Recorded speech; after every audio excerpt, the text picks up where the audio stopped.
닭똥 냄새 나는 촌년이 어딜 기어나와. 내 뺨이 터졌습니다. 입술에서 피가 흘렀어요. 그 피의 맛을 혀끝으로 느꼈습니다. 예비 며느리가 시어머니 뺨을 때린 거예요. 하지만 가장 아픈 건 따로 있었습니다. 옆에 서 있던 내 아들이 고개를 돌렸거든요. 어머니가 폭행당하는 그 순간을 외면했습니다. 좋게 말을 해도 말귀를 못 알아듣고 여길 왜 오냐고 빨리 꺼져. 본격적인 영상이 시작되기 전에 좋아요와 구독을 눌러주세요. 모두 무료입니다. 내 아들의 결혼식 날이 다가오자 마음이 무거워졌어요. 오지 말라는 말이 돌아올 걸 이미 알고 있었거든요. 그렇지만 저는 준비를 했습니다. 새벽 5시 달짝문을 열고 사료를 뿌린 뒤 집으로 돌아와 손을 여러 번 씻었죠. 물론 그것만으로는 부족했어요. 이 손이 가지고 있는 냄새, 이 피부에 배인 것들을 완전히 지울 수는 없다는 걸 알고 있었지만 말입니다. 그날만큼은 제 나름대로 가장 단정하게 차려입으려 애썼어요.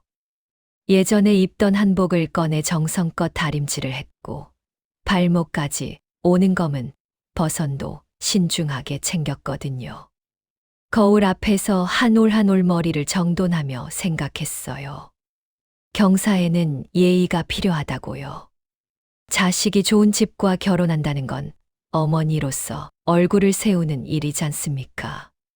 그래서 저는 최선을 다했습니다. 피부에 가득한 주름도 가릴 수 없고, 손의 나이도 숨길 수 없지만, 적어도 마음가짐만큼은 깔끔하고 단정하게 준비해야 한다고 생각했어요. 이게 내가 할 수 있는 최소한의 예의라고 여겼거든요. 하지만 아무리 정성껏 한복을 차려입어도 손은 거짓말을 하지 않더군요. 손톱 밑에 밴 흙이 있었고 달장을 오가며 옷에 스며든 냄새가 있었어요. 비누로 문질러도 아무리 따뜻한 물로 씻어도 완전히 지워지지는 않는 것들이었죠. 그게 저를 자꾸만 주저하게 만들었어요.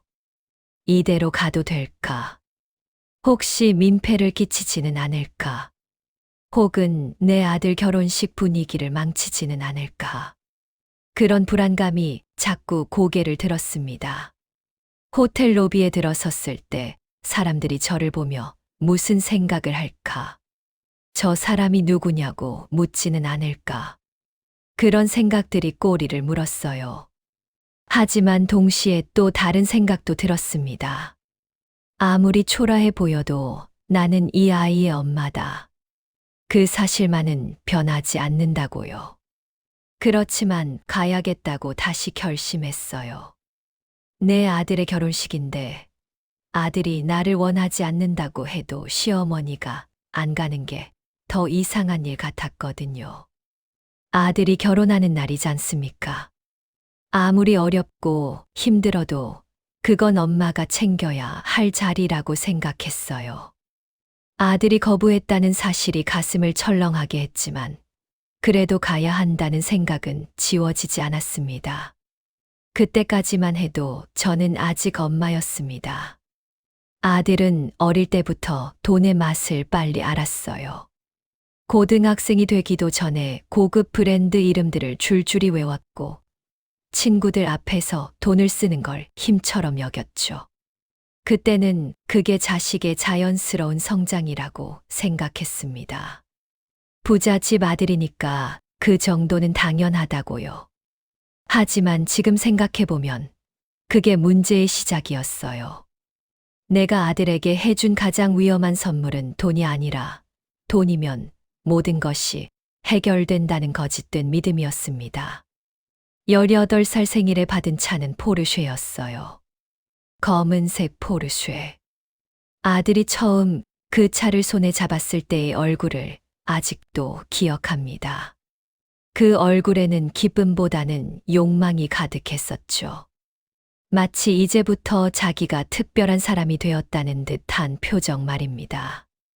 저는 그 표정을 보면서 뭔가 찡한 느낌을 받았어요. 남편의 얼굴이 떠올랐거든요. 남편은 그 선물에 반대했었습니다. 하지만 저는 그 감정을 외면했습니다. 남편이 사준 선물이고 아들이 원하던 것이니까요. 사고는 곧바로 시작됐어요. 접촉사고, 과속, 음주운전. 처음에는 작은 것들이었습니다. 담배 피우다가 다른 차에 부딪혔다고 경찰이 전화했을 때 저는 그 자리에서 합의금을 냈어요.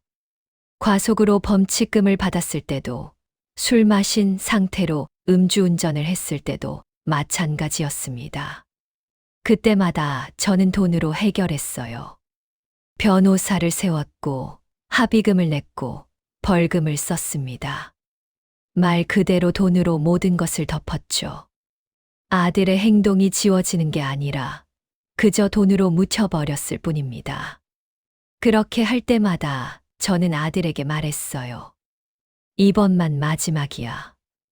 더 이상 이런 일이 없어야 한다고. 하지만 그 말은 한 달을 넘기지 못했습니다. 또 다른 사고가 생겼고 또 다른 문제가 터졌어요. 그때마다 저는 같은 말을 반복했습니다. 이번만 마지막이야. 수없이 반복한 거예요. 10번, 20번, 그 이상으로요. 그 말이 점점 공허해졌지만 저는 멈추지 않았습니다. 마치 주문을 외우는 것처럼 의식적으로 그 말을 되풀이했어요. 그때는 정말로 그게 사랑이라고 믿었어요. 아이를 보호하는 거라고 생각했습니다. 하지만 지금 생각하면 그건 사랑이 아니라 방치였습니다. 돈이 아이의 삶을 대신 살아주고 있었어요. 결과에 대한 책임을 모두 돈으로 치환시켰죠. 그렇게 하면서 아들에게는 행동의 결과를 배울 기회를 빼앗았어요. 성장할 기회를 빼앗았습니다. 아들은 점점 더 심해졌어요. 사고와 문제는 계속됐고 저는 계속 돈을 썼습니다. 마치 악순환처럼요. 그러던 남편이 사고로 한순간에 떠났어요. 사망 통지를 받았을 때의 충격은 지금도 생생합니다. 교통사고. 그것도 마주 오는 차와의 충돌이었어요. 순간적으로 떠난 것이라고 했습니다. 고통 없이 죽었다는 말이 무슨 위로가 될 수 있을까요? 남편이 남긴 말은 많았지만 가장 마지막 말은 여전히 아들에 대한 걱정이었습니다. 이러다 애 망가진다. 그 말이 계속 울렸어요. 죽음 앞에서도 아들을 걱정하던 남편. 그 사람이 내게 남긴 유산은 재산이 아니라 책임이었습니다. 장례식장에서 저는 아들을 자세히 봤습니다. 아버지가 죽었는데도 아들은 울지 않았어요. 전화만 붙잡고 있었죠. 친구에게 무언가를 지시하고 있었어요. 누군가를 부르고 있었습니다. 마치 아버지의 죽음이 자신의 일상을 방해하는 소소한 사건 정도로 여기는 듯했어요. 장례식장의 엄숙한 분위기 속에서 아들은 여전히 자기 세상 속에 있었습니다. 아버지의 죽음도 그저 하나의 사건일 뿐 자신의 삶을 바꾸지는 못했어요. 그 순간 저는 깨달았습니다. 이제는 다를 수밖에 없다고요. 돈으로 덮을 수 없는 무언가가 필요하다고 생각했어요. 그날 밤 장례를 치르고 집으로 돌아온 저는 결심했습니다. 이 집에서 가장 큰 문제가 돈이라면 내가 먼저 사라져야겠다고요. 돈이 문제라면 돈을 없애면 된다. 그렇게 단순하게 생각했어요. 아들이 가질 수 있는 모든 것을 빼앗으면 아들은 다시 배워야 한다. 다시 일어나야 한다. 그렇게 되지 않을까 싶었습니다. 이것이 아들을 살리는 마지막 방법이라고 여겼거든요. 결심은 빨랐어요.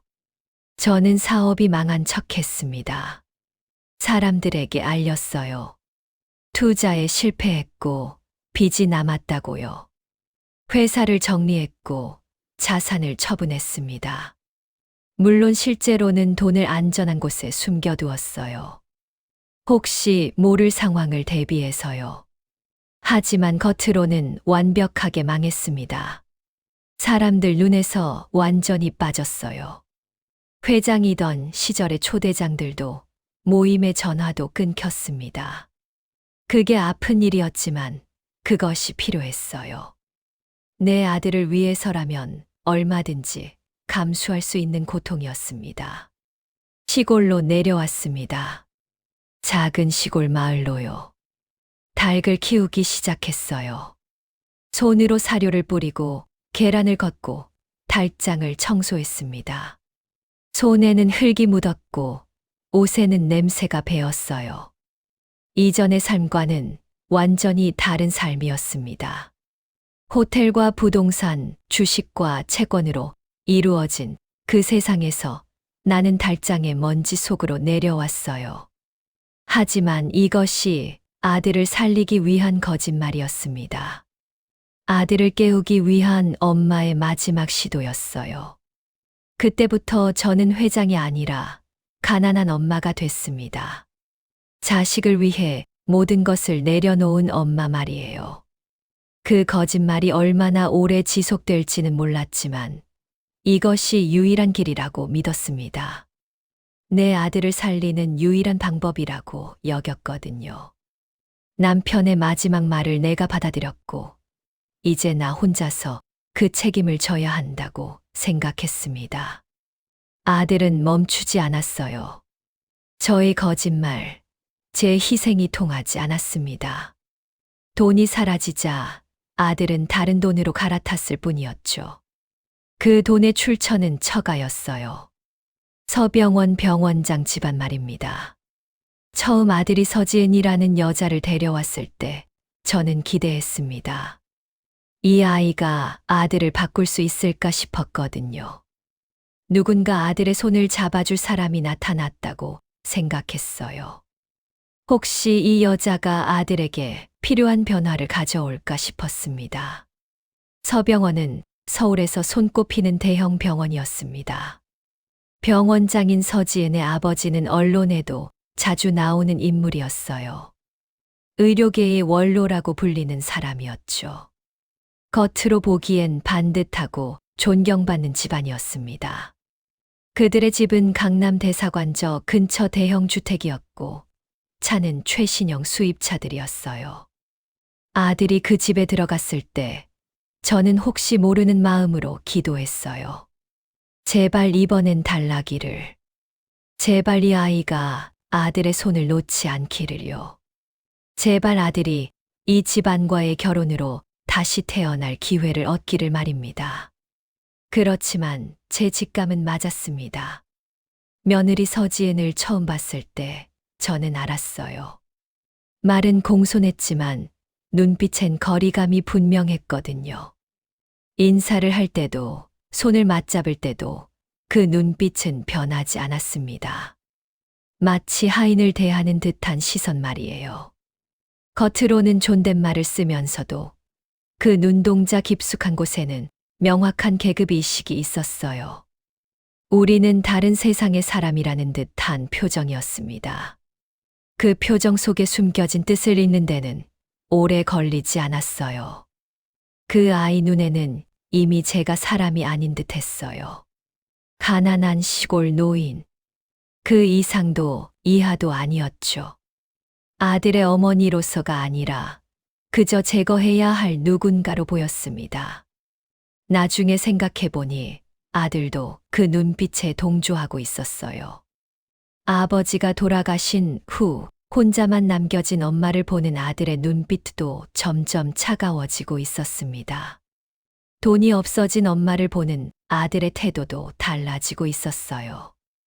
어쩌면 아들도 서지은처럼 생각했을지도 모릅니다.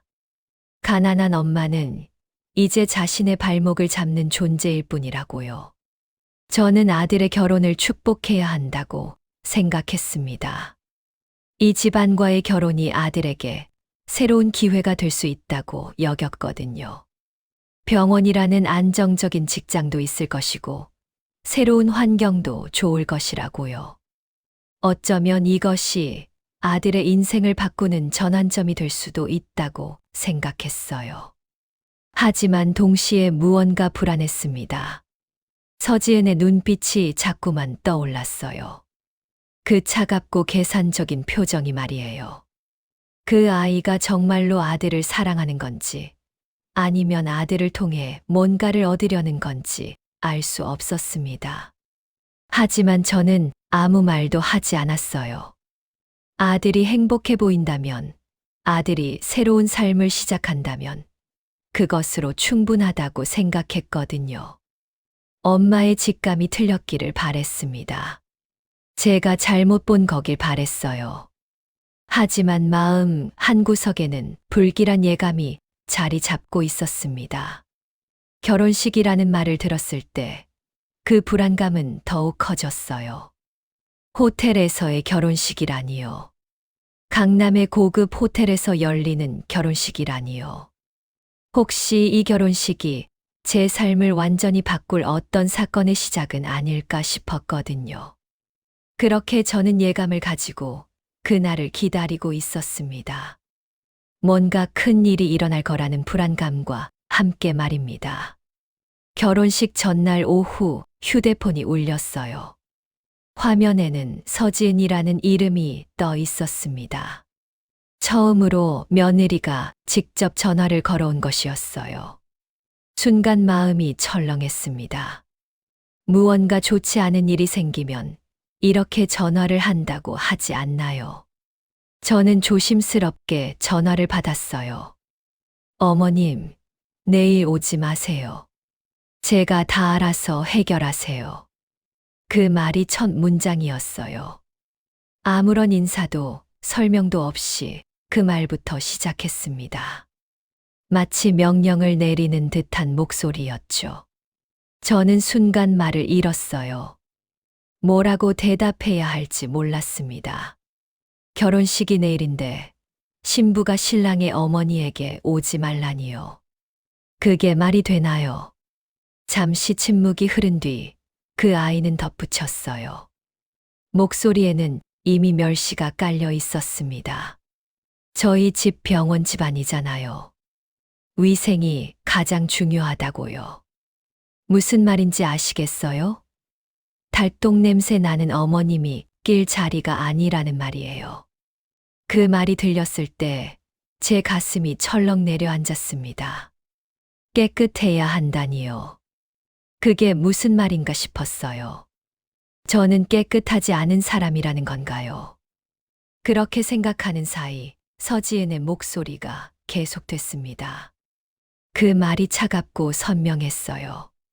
비난이라기보다는 사실처럼 내뱉은 말이었습니다. 마치 당연한 것처럼. 달동 냄새. 그것이 나를 정의하는 유일한 요소가 되어버렸어요. 병원 이미지도 중요하고 결혼식 하객들도 봐야 하니까요. 이해하실 거라고 생각해요. 그 말이 마지막이었어요. 더 이상의 설명도 없었습니다. 사과도 없었어요. 마치 당연한 결정을 전달하는 듯한 목소리로 그 아이는 나를 배제했습니다. 내 아들의 결혼식에서 나를 지워버렸어요.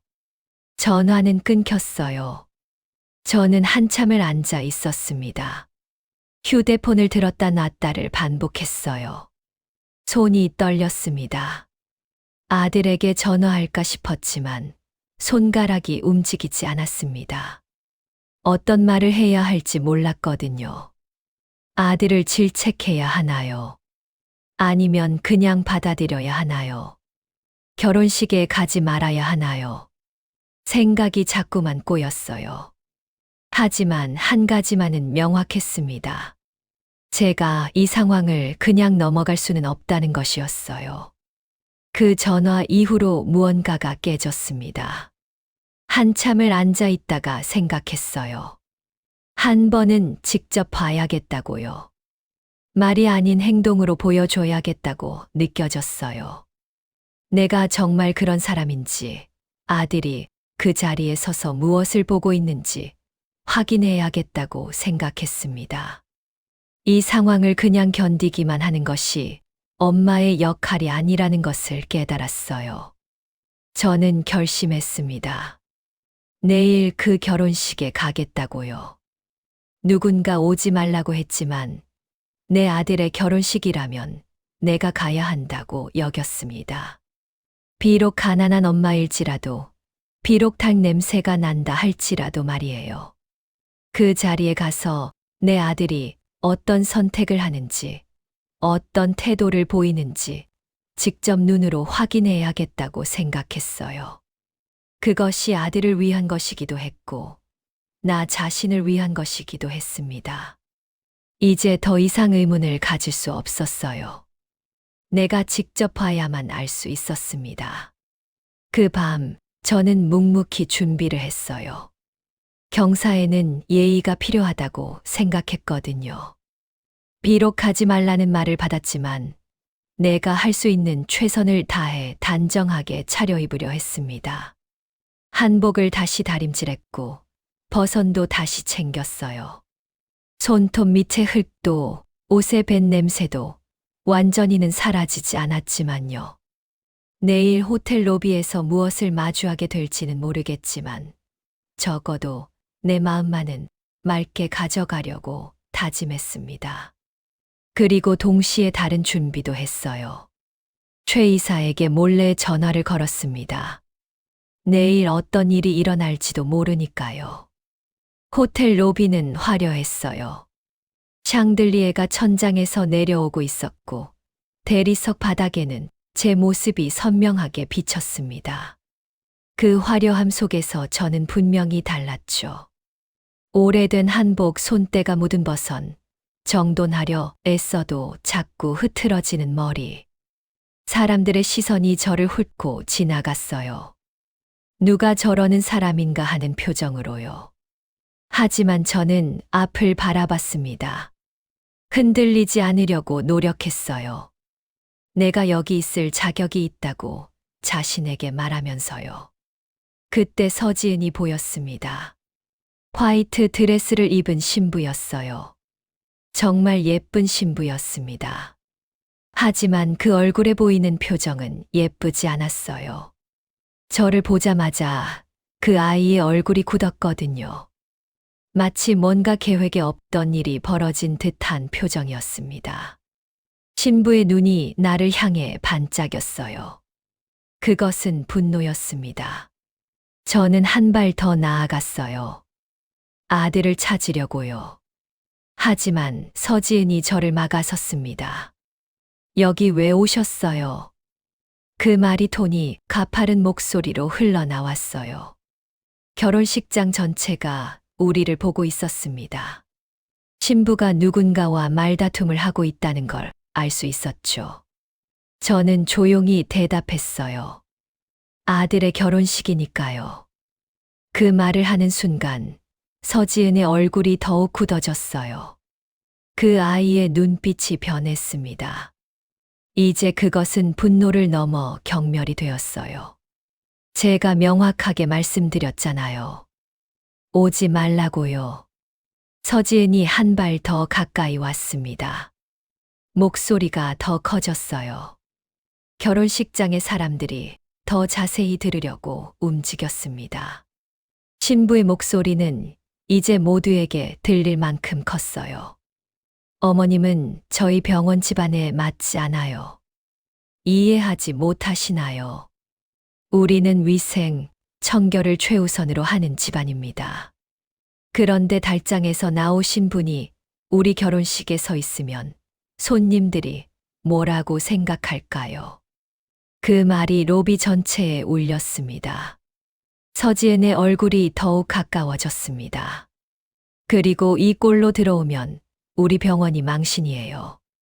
그 말이 끝나기도 전에 일어났습니다. 서지은의 손이 날아온 거예요. 짝 소리가 로비에 울렸습니다.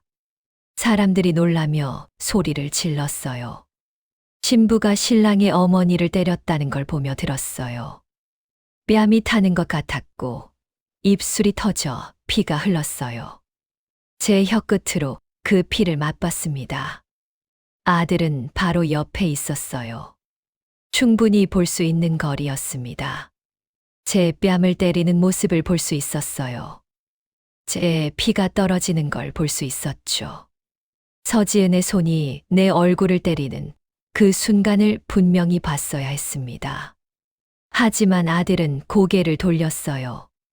그 순간이 가장 아팠습니다. 육체적인 아픔보다 그 고개를 돌린 그 순간이 가장 깊게 상처를 냈어요. 내 아들이 나를 외면했거든요.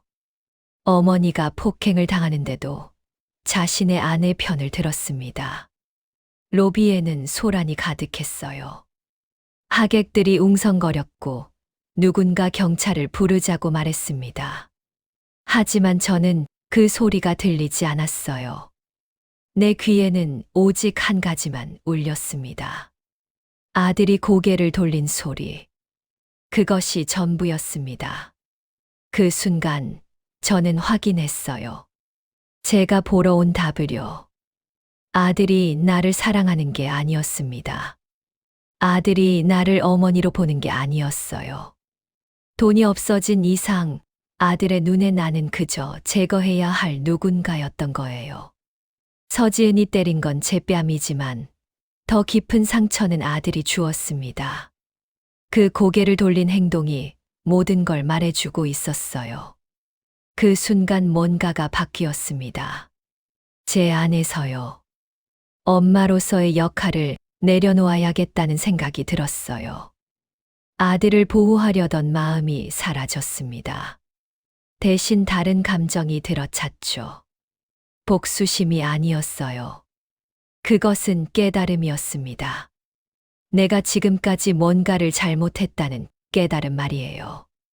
그리고 그것을 바로잡아야 한다는 확신이 들었습니다. 저는 로비 한 구석으로 물러섰어요. 입술에 피를 닦으며 생각했습니다. 이제 내가 해야 할 일이 명확해졌다고요. 시간이 있습니다. 그리고 나는 이미 모든 준비를 했습니다. 저는 울지 않았어요. 로비의 한 구석에서 입술에 피를 닦으며 서 있었지만 눈물은 흐르지 않았습니다. 소리도 지르지 않았어요. 주변 사람들이 저를 보고 있었지만 저는 침착했습니다. 마치 뭔가를 결정한 사람처럼요. 그것은 분노가 아니었어요. 오히려 명확한 깨달음이었습니다. 모든 감정이 거쳐나가고 오직 하나의 확신만 남아 있었습니다. 가방에서 휴대폰을 꺼냈어요. 손이 떨리지 않았습니다. 화면을 켰고 전화번호를 눌렀어요. 평소처럼 차분한 목소리로 인사했습니다. 최 이사. 그게 제 첫 말이었어요. 최 이사는 제 회사의 전무였습니다. 제가 모든 것을 내려놓았다고 해도 완전히 손을 떼지는 않은 사람이었죠. 보이지 않는 곳에서 제 자산을 관리해 주는 사람이었어요. 그 사람이 대기하고 있었습니다. 이 전화를 기다리고 있었던 거예요. 목소리는 이상할 만큼 차분했어요. 마치 누군가 다른 사람이 말하는 것 같은 톤이었습니다. 하지만 그것이 제 진짜 목소리였어요.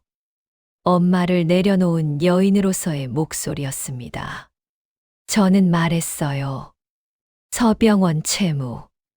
100억 원. 지금 당장 회수 절차 들어가세요. 이 말이 마지막 지시였습니다. 제가 할 수 있는 마지막 결정이었어요. 더 이상 미룰 수 없다고 느꼈거든요. 최 이사는 뭔가를 물으려고 했지만 저는 이미 전화를 끊고 있었습니다. 더 이상의 말은 필요 없었어요. 지금까지 저는 아들을 위해 자신을 낮춰왔어요. 아들을 위해 모든 것을 감수했습니다. 하지만 그것은 사랑이 아니라 방치였어요. 돈으로 모든 책임을 덮어주는 것이 보호가 아니었습니다. 그것은 아들의 성장을 빼앗는 행위였어요. 아들이 결과를 마주할 기회를 빼앗은 거였습니다. 참음이 미덕이 아니라 방치가 되었음을 인정하는 순간이었죠. 휴대폰을 내렸어요. 이제 제 역할은 끝났습니다. 최 이사가 움직일 것이고 여러 가지 일들이 일어날 거예요. 서병원이 당할 어려움도 아들이 마주할 현실도요. 하지만 이것이 유일한 길이었습니다. 진정한 사랑이 무엇인지 보여주는 방법이었어요. 엄마의 이름으로 아들을 깨우는 마지막 시도였습니다. 로비의 소란이 계속 이어졌어요. 누군가 경찰에 신고했고 서지은은 아버지 옆에서 얼굴을 붉혀하고 있었습니다. 하지만 저는 더 이상 그들을 보지 않았어요. 내 눈에는 오직 한 가지만 보였습니다. 이제 시작될 일들이 만들 어떤 세상이 될지, 그 세상 속에서 아들이 어떻게 변할지, 그것만이 내 관심사였습니다. 저는 조용히 자리를 떠났어요. 호텔의 한쪽 구석으로 물러나 앉았습니다. 이제 모든 것이 진행될 거예요. 내가 흘린 피는 계산되지 않을 것입니다. 중요한 건 아들이 무엇을 깨닫게 될지 그것뿐이었어요. CCTV의 증거. 로비의 불이 한꺼번에 꺼졌어요. 그 순간은 마치 연극의 막이 내려가는 것 같았습니다. 어둠이 찾아왔고 모든 게 멈춘 듯한 기분이 들었어요. 짧은 비명이 터졌습니다. 누군가 놀란 목소리였어요. 그리고 곧바로 웅성거림이 번져 나갔습니다. 뭐가 된 거냐는 목소리, 뭐가 일어났냐는 소리들이 섞여 나왔죠. 사람들이 휴대폰 손전등을 켜기 시작했고, 로비는 작은 불빛들로 가득했어요. 저는 어둠 속에서 무언가를 기다리고 있었어요. 최 이사가 준비했을 것을 말입니다.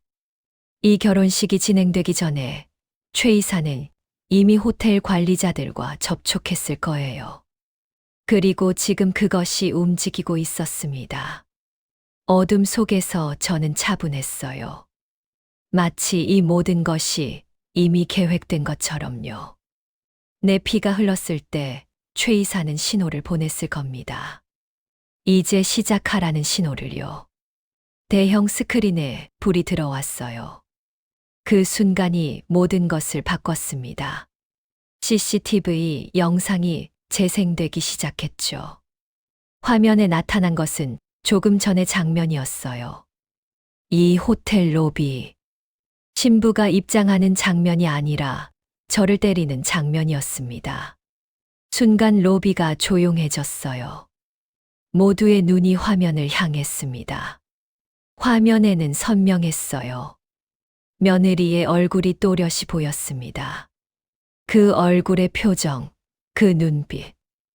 마치 누군가를 짓밟으려는 듯한 표정이 모두에게 노출되었어요. 그 다음은 음성이었습니다.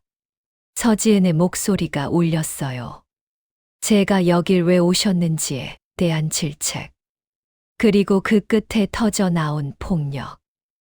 오디오와 함께 영상이 선명하게 재생되었습니다. 저를 때리는 장면.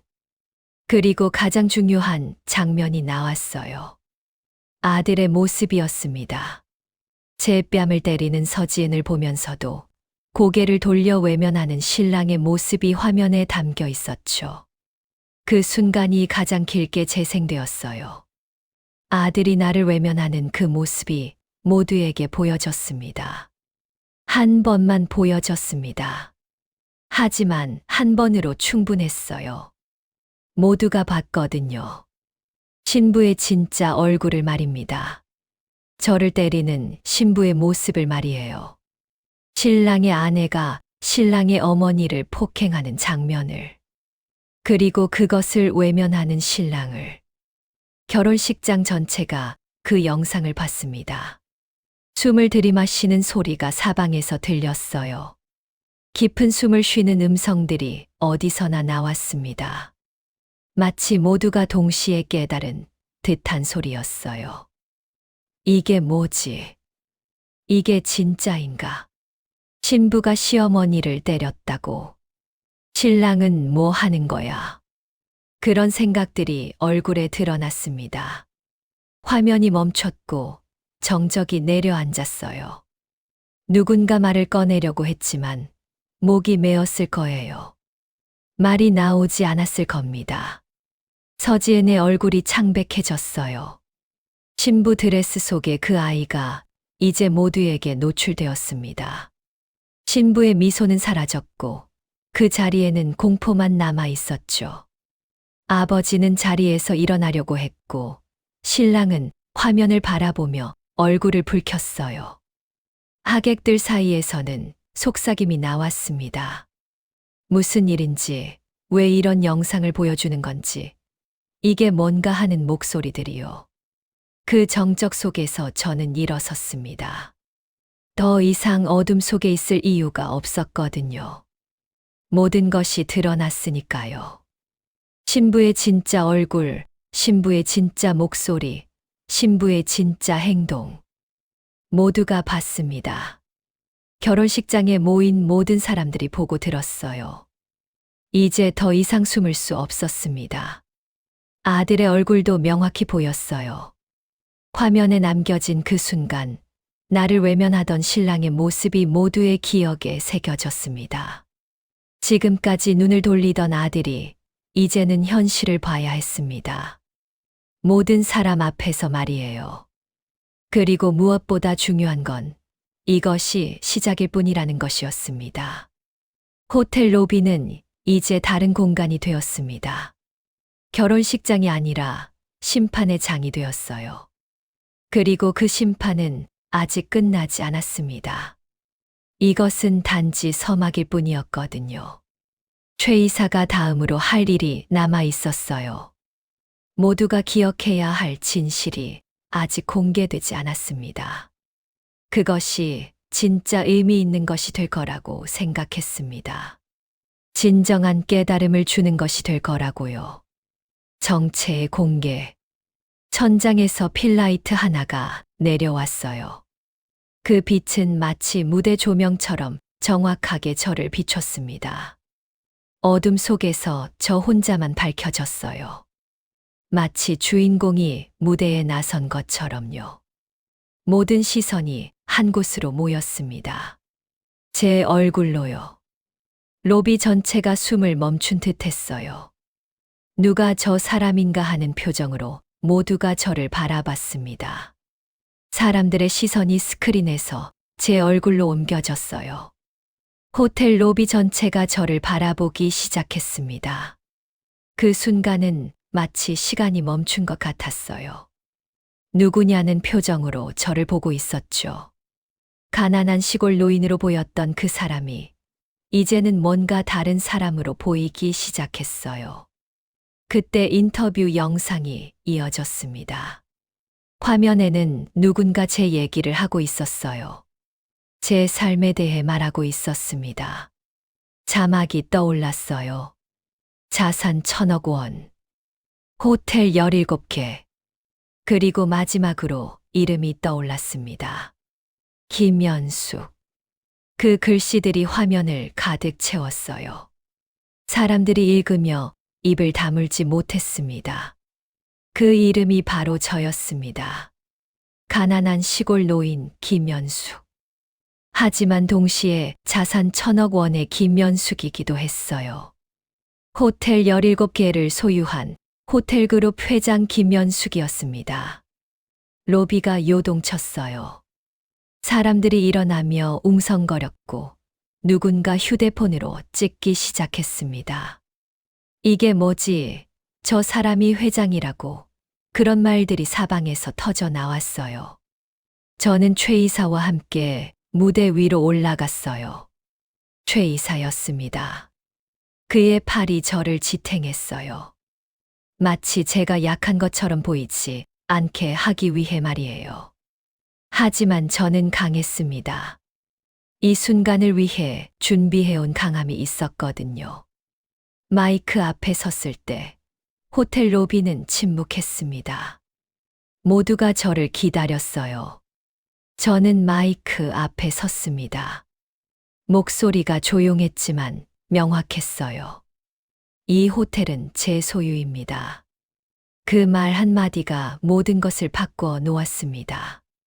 비로소 사람들이 이해하기 시작했거든요. 저가 누구인지, 왜 이런 일이 일어났는지 말이에요.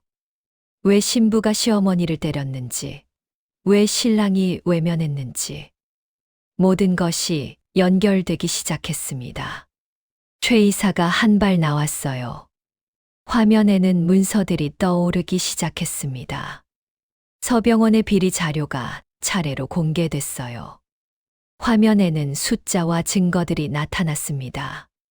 차입금 100억 원, 연체, 리베이트 정황, 허위 기록, 모든 것이 화면에 떠올랐습니다. 숫자들, 증거들, 문서들, 그것이 얼마나 명확한지를 보여주는 자료들이었어요. 서병원이 얼마나 더러운 방식으로 돈을 빌렸는지, 어떻게 그것을 감췄는지 모든 게 드러났습니다.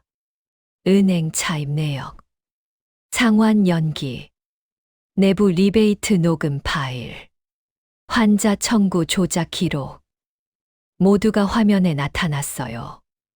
이것이 단순한 가족 싸움이 아니라 의료기관의 비리라는 걸 모두가 깨달았습니다. 최 이사가 말했어요. 목소리는 차분했지만 무거웠습니다.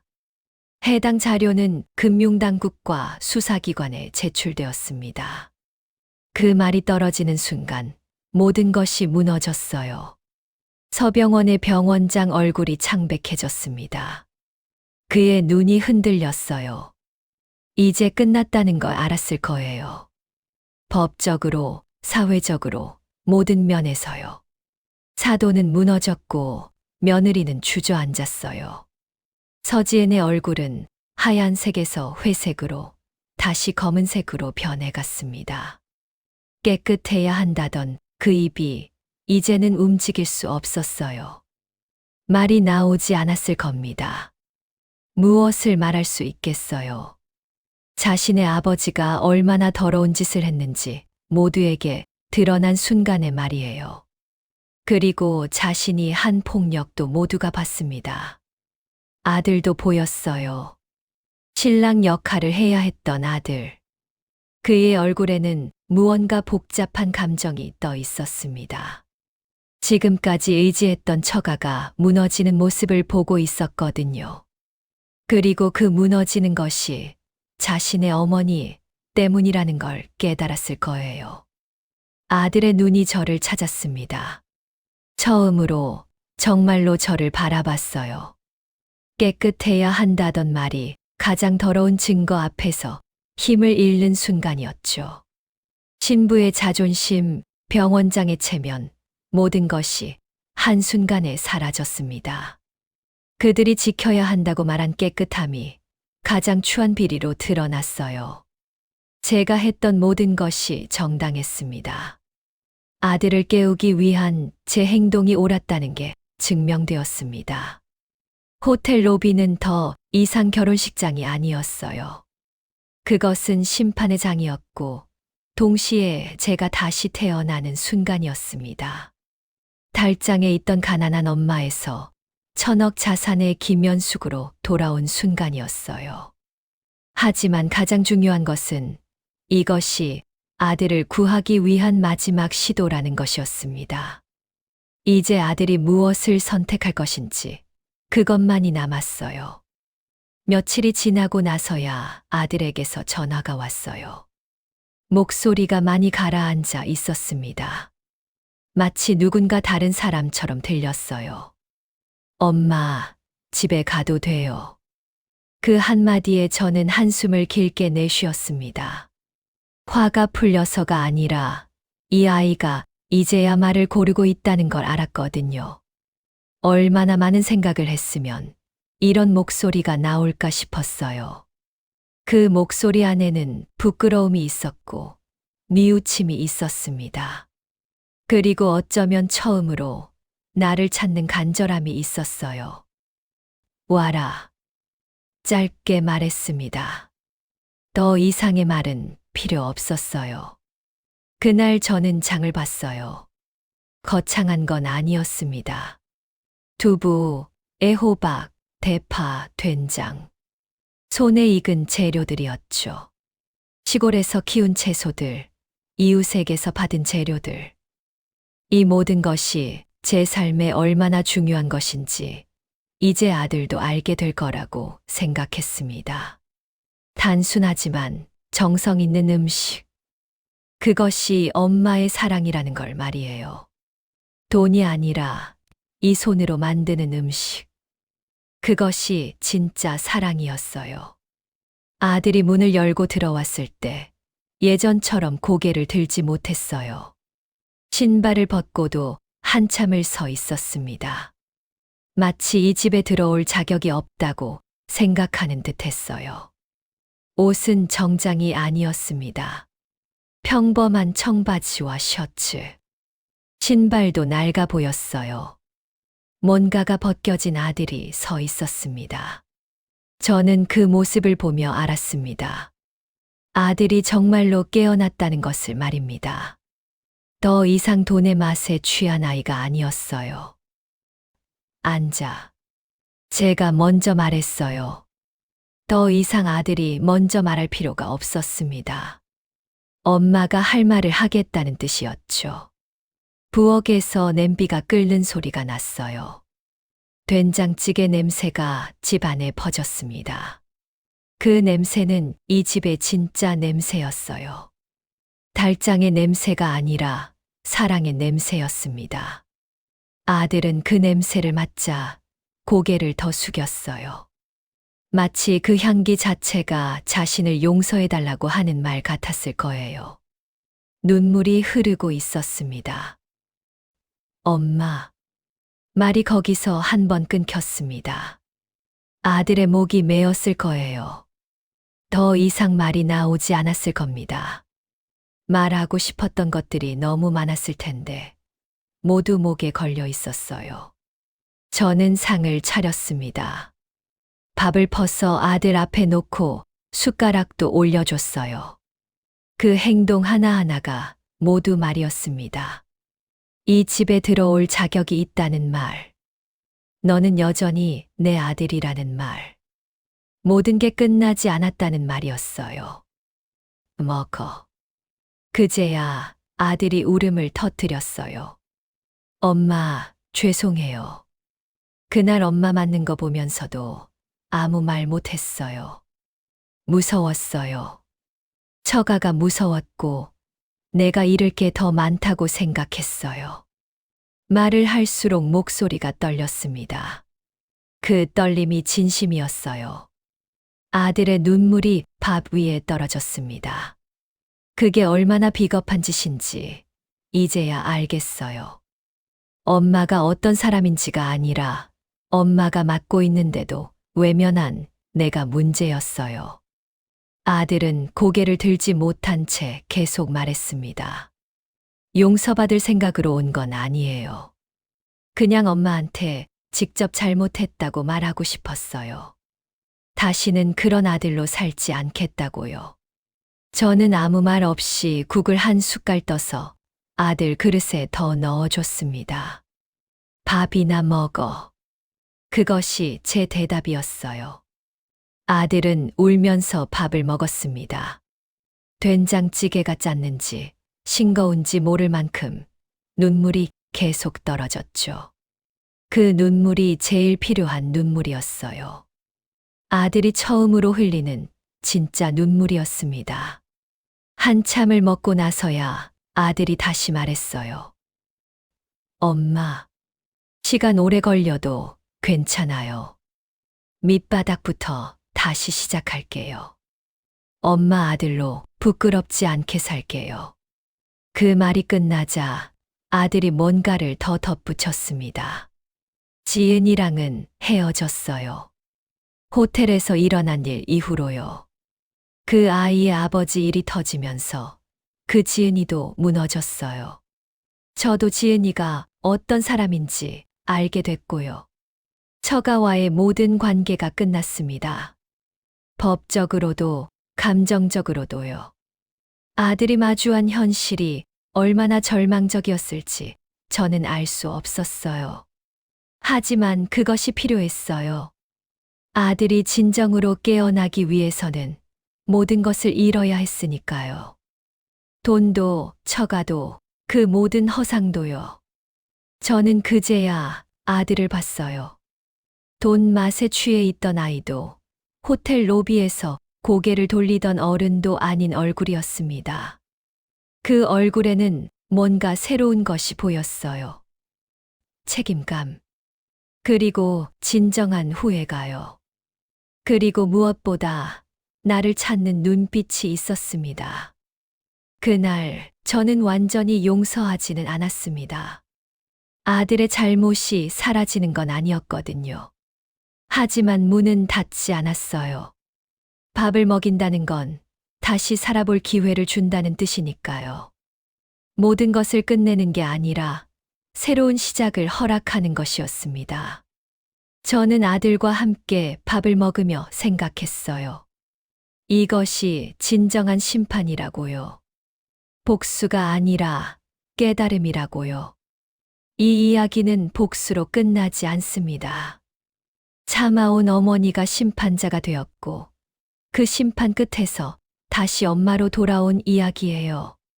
정의가 실현되었고 아들이 깨어났으며 사랑이 다시 시작되었습니다. 이것이 진정한 이야기의 끝입니다. 이 이야기가 마음에 남으셨다면 좋아요와 구독으로 함께 해주세요. 여러분의 응원이 다음 이야기를 계속하게 합니다.